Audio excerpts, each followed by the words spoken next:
자, 잠깐만. 자, 그럼 이제 거의 다 와가요.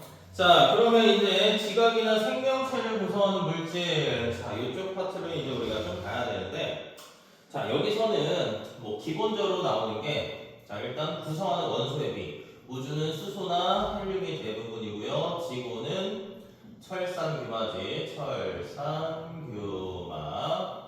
자, 그 다음에 지각은 겉부분이니까 지각은 산규, 알철, 칼라, 칼마. 네, 필요 없으니까 생명체는 산탄, 수질. 그럼 일단 이 우주를 구성하는 자 대부분의 원소인 수소나 헬륨. 뭐 별이 지나가면서 당연히 무거운 원소의 비율도 늘어나긴 했지만 아직까지 우주의 대부분은 수소나 헬륨으로 이루어져 있다. 이렇게 기억하시고요. 이 수소나 헬륨은 언제 만들어졌냐라고 표현한 별의 진화 과정에 무조건 틀리는 단어가 되겠죠. 이 수소나 헬륨은 빅뱅 우주 초기에 만들어진다. 자, 그 다음 나머지 이제 헬륨은 사실 이제 일부 이제 별에 진화하면서 만들어지긴 하는데 보통 수소랑 헬륨을 같이 묶어버리기 때문에 수소나 헬륨은 빅뱅 우주 초기에 만들어진다. 나머지 원소들은 별이 진화하면서 만들어지는데 뭐 아까도 얘기했지만 질량이 태양 정도인 별에서는 탄소까지 만들어질 거고요. 질량이 태양보다 큰 별에서는 누구까지 철까지 만들어지고요. 이런 철보다 무거운 원소는 자 어디에서 만들어진다? 초신성이 폭발하면서 만들어졌으니까 이 우주를 구성하는 이 원소들 모든 원소들은 초신성 폭발로 인해서 철보다 무거운 원소들은 모두 초신성 폭발에 의해서 만들어졌다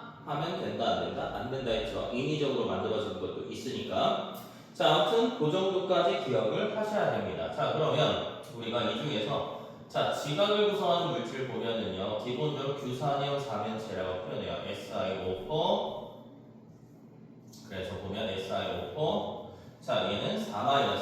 이게 전반적으로 마이너스 전하를 띈다. 근데 이 규소를 보면은요. 규소가 가지고 있는 탄소, 이 생명체를 구성하는 탄소랑 그 다음 지각을 구성하는 이제 주요 원소의 규소를 보면은 14중 원소니까 원자과 전자가 4개라서 얘네들은 최대 4개의 공유결합을 할 수 있다라고 보통 표현하죠. 자, 그래서 SiO4가 어떻게 있느냐? 자, 혼자 있으면 독립형 구조. 자, 독립형 구조니까 강밀 들어가서 강남서. 자, 그 다음에 반사슬 구조는 피서.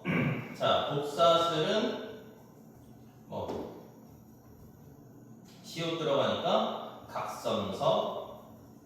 자, 그 다음에 판상 구조는 자, 흑음모. 자, 망상 구조는 뭐다? 석영이나 장석이다. 자, 이 독립형 구조는 말 그대로 얘 혼자서 존재해요. 그러니까 많이 나오는 납치 중에 독립형 구조는 규소랑 산소로만 이루어진다. 틀렸지? 이 독립형 구조는 얘가 마이너스 4-니까 1부 플러스 철이나 마그네슘과 같은 양이온과 결합해서 얘만 무슨 결합을 형성하냐면 이온 결합을 형성하고요. 단사슬 구조부터 복사슬, 황상, 망상 구조는 이 규산형 사면체끼리 자, 뭘 하냐? 공유 결합을 한다. 그래서 단사슬 구조는 산소를 2개 공유하고 복사슬은 2개에서 3개. 판상 구조인 흑음모는 자, 산소를 3개, 망상 구조인 석영이나 장석은 모든 산소를 공유 결합해. 그러니까 모든 산소를 공유 결합했기 때문에 얘는 풍화에 굉장히 강하고 쭉 가면 갈수록 풍화에 어떻게 된다? 약해진다. 이 정도까지 이렇게 기억을 하셔. 간혹 가다가 판상 구조는 쪼개짐이 발달하고 석영은 깨짐, 장석은 쪼개짐, 각성석, 희석은 쪼개짐, 독립형 구조인 감남석은 깨짐이 발달한다. 이렇게까지 표현하는 학교들도 있는데 거의 이 정도까지만 나온다라고 생각을 하시는 게 좋습니다. 자, 그러면 이제 자, 그래서 지각을 구성하는 물질 했고요. 이제 생명체를 구성하는 물질인데 이건 가끔씩 나오는 문제니까 우리 생명체를 구성하는 물질이야 물질을 보면 우리가 보통 물단지로 이루어진다라고 표현을 해요. 제일 많은 게 물, 단백질, 지질. 그러면서 이 생명체를 구성하는 물질 보면 탄수화물, 단백질, 지질, 핵산 이렇게 나타나지. 그래서 탄소는 CHO, 단백질 CHON, 지질 CHO, 핵산은 CHONP까지 자 존재를 한다. 탄수화물의 기본 단위체 포도당이고요. 단백질은 아미노산, 지질도 있긴 하지만 연속적으로 결합하지 않기 때문에 우리가 빼놓고 핵산의 단위체는 뉴클레오타이드구나 이렇게 보통 표현을 하겠죠. 그러면서 이 탄소 화합물, 우리 생명체를 구성하는 대부분의 물질들은 탄소가 중심 원소가 돼서 이 탄소 화합물이라는 걸 이룬단 말이에요. 그래서 이 탄소의 결합 구조 보면 이렇게 사슬 모양, 여기 가지 달리면 가지 달린 사슬 모양, 뭐 이렇게 고리의 형태로 가질 수도 있고요. 자, 그 다음에 탄소끼리 이중 결합할 수도 있고요. 탄소끼리 삼중 결합을 할 수도 있어서 굉장히 다양하고 복잡한 화합물을 만드는데 유리하다. 자, 이렇게 표현하죠. 자, 그럼 여기까지는 뭐 기본적인 내용이고 이제 실제로 들어가는 게 제일 중요한 게 뭐야? 단백질이야, 단백질. 이 단백질은 우리가 뭐 생명체를 구성하는 물질부터 효소, 뭐 호르몬, 뭐 항체 이런 굉장히 여러 것들을 다 단백질이라고 보통 표현을 해요. 그래서 이 단백질은 자 단위체가 아미노산이지. 이 아미노산들이 결합을 하면서 자 무슨 결합하냐? 펩타이드 결합을 해요. 왜냐하면 탄소 중심으로 질소 하나에 수소 두 개 결합하고 수소, 탄소에 산소, 수소, 산소 여기에 겹사슬이라는 게 들어가는데 아미노산의 종류가 20여 종이 되기 때문에 겹사슬의 종류도 약 20여 종이 된다. 그러면 이 탄소 중심으로 이렇게 어떤 특이한 성질을 나타내는 거 우리 자금기라고 표현하거든요. 아미노기, 카복실기가 있다. 근데 이 단백질이라는 게 이제 만들어질 때 라이보솜에서 만들어지는데 이런 아미노산하고 여기 이제 아미노산이 있는데 한 아미노산이랑 다른 아미노산들이 자 결합하면서 물 분자가 빠져나온단 말이야. 그래서 우리가 이런 결합을 무슨 반응? 무슨 결합? 펩타이드 결합이라고 보통 표현하고요. 이런 펩타이드 결합의 숫자는 아미노산하고 아미노산 사이에 있으니까 아미노산 수에다가 빼기 1을 해주면 펩타이드 결합수 또는 물 분자의 숫자가 된다. 근데 얘네들이 펩타이드 결합이 하나만 있는 게 아니라 다양한 아미노산들이 굉장히 다양한 애들 20종류의 아미노산들이 이제 굉장히 다양하게 결합을 하면서 독특한 입체 구조 우리가 단백질이 어떤 특정한 기능을 하려면 독특한 입체 구조를 가져야 되거든요.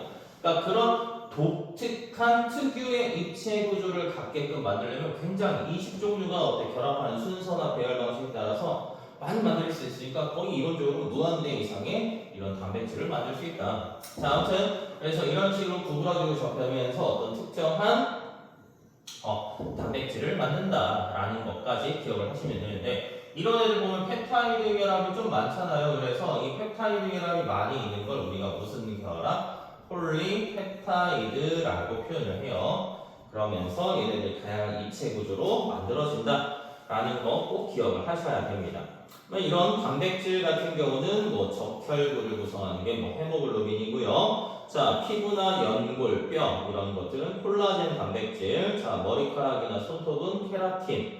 자, 마이오신이나 액틴 같은 경우는 이제 근육, 수정체는 크리스탈린. 뭐 인슐린 같은 경우는 호르몬, 아밀레이스는 효소 이렇게 굉장히 다양한 일로 만들 수가 있다라는 거 꼭 기억을 해주시고요. 이 단백질이다 보니까 우리가 우리 몸에서 만들어지는 단백질인데 이 단백질 같은 경우는 체온 정도에서 가장 활발하게 작용하고 이제 온도가 높아지면 이 단백질이 뭐 예를 들어서 육각으로 생겼는데 열을 가하게 되면 얘네들 입체 구조가 변해 깁이 꼬여서 그럼 얘네들은 재기능을 할 수가 없다. 이렇게 표현합니다.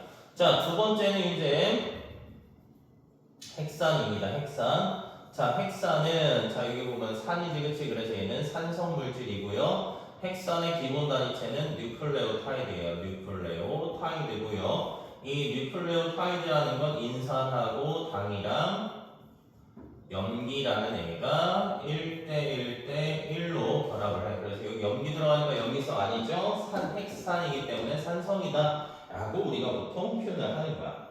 자, 그러면 이런 헥산에는 뉴클레오타이드가 사실 몇 종이냐면 8종류야. 그래서 이 DNA 유전 정보를 저장하는 DNA, 유전 정보를 전달하는 RNA 이렇게 두 가지. 그래서 DNA는 보통 이렇게 이중 나선 구조, RNA는 단일가닥 구조를 이룬다. 자, 인산은 다 공통적으로 있고 얘네들은 당으로 라이보스를 갖고요. 라이보스라는 건 우리가 보통 5탄당이야. 이 그림 보면은 이제 오각형으로 이렇게 돼 있거든요. 그래서 얘네들이 탄소가 하나, 둘, 셋, 넷, 다섯 개. 여기에 산소 이런 애들도 결합되어 있는데, 그래서 라이보스에서 알파벳 R로 시작하니까 RNA, 당으로 DNA 당은 디옥시라이보스, 디옥시라이보스. 그러니까 이 디카페인 할 때 없애는 거지. 자, 옥시즌 산소지, 그치? 그래서 산소 분자를 뺀 거예요. 그래서 디옥시라이보스에서 알파벳 D에서 DNA를 구성한다. 이 DNA를 구성하는 건 염기가 아데닌, 타이민, 구아닌, 사이토신, 아데닌이랑 타이민, 구아닌이랑 사이토신은 항상 상보적인 결합이고요. RNA에서 염기는 아데닌, 유라실, 구아닌, 사이토신이 상보적인 결합을 이룬다. 그러니까 이 뉴클레오타이드 종류가 8종류가 되는 건 인산 디옥시리보스, 디옥시라이보스, 아데닌, 인산 디옥시라이보스, 타이민, 인산 디옥시라이보스, 구아닌, 사이토신 하면 얘가 그래서 4종류, 인산 라이보스 아데닌, 인산 라이보스 유라실, 구아닌, 사이토신에서 얘가 4종류. 그래서 4 더하기 4니까 총 8종류가 된다. 자, 그럼 이 DNA를 구성하거나 RNA를 구성할 때 얘네들이 인산, 당, 염기가 많은 수가 결합해요. 그래서 앞에도 이 폴리라는 건 접두사지. 폴리를 붙여서 폴리뉴클레오타이드를 형성하는데 인산하고 당, 그럼 다른 인산, 당, 염기, 인산, 당, 염기가 서로 결합해서 무슨 결합을 하냐? 공유 결합을 하면서 이런 뼈대를 구성하는 거고, 뭐 아데닌, 타이민, 구아닌이다. 그럼 반대쪽에 뭐 타이민, 아데닌, 사이토신 나와야 되니까 얘네들도 마찬가지로 이런 식으로 결합이 이루어지게 된다. 그래서 많은 수의 폴리뉴클레오타이드를 형성하면서 이런 DNA나 RNA 이런 식으로 되겠지? 자, 이루게 된다. 근데 아데닌, 타이민, 아데닌, 타이민, 아데닌. 자, 구아닌, 사이토신은 얘네들은 무슨 결합을 하냐? 수소 결합을 한다. 이렇게도 표현해요. 얘네들이 뭐 수소 결합이 3개냐, 2개냐 이렇게도 물어보는 학교가 있는데 아마 삼성고가 거기까지는 수업을 안 했을 거예요. 그래서 그냥 그런 애들이 있나 보다 정도까지 기억을 하셔야 되는데, 뭐 예를 들어서 아데닌하고 타이민은 수소 결합이 2개고요. 구아닌하고 사이토신은 좀 구리니까 3개 다 그냥 이렇게 기억만 해주셔도 될 수도 있고 안 될 수도 있어요. 그래서 아무튼 이 정도만 기억해 주시면 돼요. 근데 간혹가다 이 중에서 말도 안 되게 이런 게 나와요. DNA가 이중 나선 구조잖아. 이거 뒤에 가서 배울 건데, 뭐 예를 들어서 A, T, T, A, C, G 그러면 반대쪽 DNA는 두 가닥으로 이루어져 있으니까 여기가 A면 T, A, A, T, G, C 이런 식으로 상보 결합을 한다. 이 정도까지는 기억을 해주셔야 된다라는 거 기억해야 합니다. 자, 이제 거의 다 왔어요. 이제 거의 다 왔는데 이제 마지막 단원이야. 이제 마지막 수단원 물질의 전기적인 성질. 자, 우리가 이 물질은 전기적인 성질에 의해서, 그러니까 전기가 잘 통하냐 안 통하냐 아니면 애매하냐, 자 이런 애들에 따라서 우리가 도체, 부도체, 반도체 이렇게 3가지로 표현하는데, 이 도체냐 부도체냐 반도체냐를 우리가 구성할 때는 자 기본적으로 뭘 표현을 하냐면 자유전자가 있느냐 많냐 적냐. 그래서 자유전자가 굉장히 많으면 도체, 거의 없어서 전기가 안 흐르면 부도체, 어떤 특정한 조건에 의해서만 전기가 흐르면 반도체, 이렇게 보통 표현하지. 그래서 얘네들 보면은 자 우리가 온도에 따라서 전기 저항을 비교를 하면 자 도체 같은 경우 온도가 높아지면 저항값이 커지고요.